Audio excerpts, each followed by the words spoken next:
when you're on trouble, one start now. It is start for some kind of way, it be some way, you need to understand. Les amis,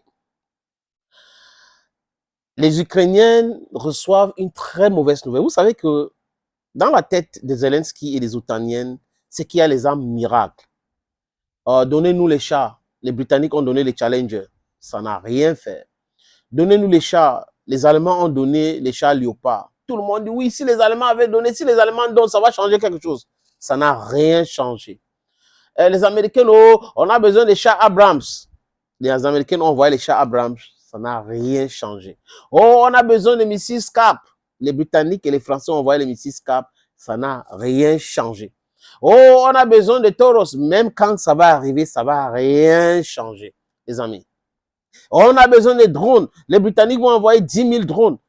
Les amis, ça va rien changer. Absolument rien changer. Maintenant, les F-16. La difficulté avec les F-16, c'est quoi? C'est que ce sont les avions américains achetés par les pays européens et les Américains ne veulent pas donner les F-16 en Ukraine pour ne pas être directement épinglés par la Russie comme co-belligérants. Donc, les Américains veulent que les Européens prennent les risques et donner ces F-16-là aux Ukrainiens. Ils ont dit, OK, nous vous autorisons de les envoyer ça. Parce que dans le deal, les pays qui ont acheté les F-16, c'est pour leur usage. S'ils veulent donc envoyer à un autre pays, ces pays-là devraient faire quoi, les amis? Devraient demander l'autorisation des Américains. C'est chose faite aujourd'hui. Il y a même une base de formation des pilotes ukrainiennes en Roumanie. Mais seulement la complexité de cette affaire, c'est quoi?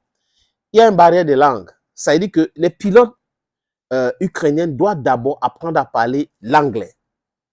Pas seulement parler et comprendre l'anglais.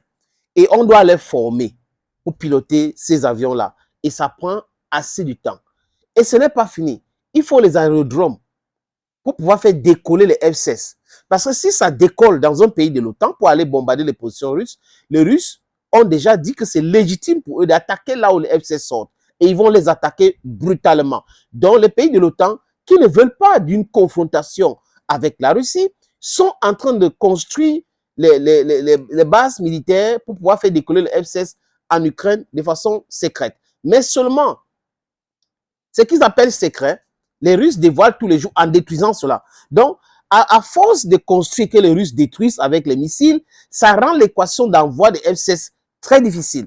Donc, il nous explique aujourd'hui que c'est la barrière de la langue, c'est la barrière de ceci, c'est parce que la formation dure encore et qu'on va envoyer en juillet. Et les pays, le Danemark, le Pays-Bas, qui ont promis d'envoyer les F-16 en Ukraine, ont donc maintenant réduit même la quantité. Parce qu'ils savent que quand les F-16 vont arriver en Ukraine, les Russes peuvent détruire. Donc, ça ne sert à rien d'envoyer les avions et on détruit à peine arrivé ou à peine volé, on a déjà détruit.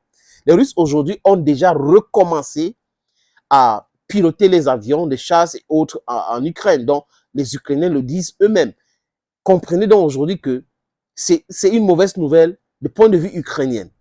Mais du point de vue russe, ce n'est pas une mauvaise nouvelle. C'est parce qu'ils ont des difficultés et ils disent aujourd'hui, ils se cachent derrière cette soi-disant mauvaise nouvelle pour ne pas se montrer un peu plus faible, pour que les gens ne voient pas que non, ils font des promesses qu'ils n'arrivent pas à atteindre, ils n'arrivent pas à réaliser toutes ces promesses. C'est la peur de voir ces F-16 détruits qui les pousse à dire ça. Parce que quand on écoute Zelensky parler l'anglais, la plupart s'expriment en anglais. Maintenant, les pilotes, pourquoi c'est une spécialité? Parce que la plupart de ces pilotes-là sont formés ou en Russie ou en Occident. Et on sait que les pilotes russes parlent anglais. On a vu ça, on les a écoutés, ils parlent anglais, sinon ils ne vont pas comprendre les messages. Ils interceptent les messages en l'air, ils comprennent de quoi il est question. Donc, c'est des polyglottes. Et ça devrait être la même chose avec les pilotes ukrainiens. Donc, les amis, je pense que c'est le fait que la Russie est en train de détruire les bases où ces avions devraient décoller, les F-16 devraient décoller, qui rend ça un peu compliqué pour les Ukrainiens et les Otaniens aujourd'hui d'envoyer, parce qu'ils ne veulent pas prendre le risque de faire décoller ces F-16-là en Roumanie. Parce que ça sera une cible légitime, je dis légitime de chez légitime, et les Russes les ont prévenus. Ça décolle là-bas pour venir nous taper ici, on tape là où ça a décollé. Clairement et simplement. Ils sont habitués à faire ça avec les faibles. Aujourd'hui, ils ont rencontré un garçon. Ah oui, et la Russie est là pour les barrer la route. C'est fini. C'est unipolarité du monde.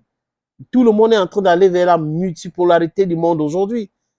C'est acté. Désolé, mais Poutine l'a dit clairement, c'est fini. Cette histoire où les Américains donnent les ordres à tout le monde, c'est fini. Ils se prennent pour qui pour donner les ordres à tout le monde? C'est fini. Et s'ils n'avaient pas créé des problèmes en Ukraine, les amis, on ne serait pas là aujourd'hui. Donc, à quelque chose m'allait brûler bon. C'est comme ça qu'on dit chez nous. Thank you, friends.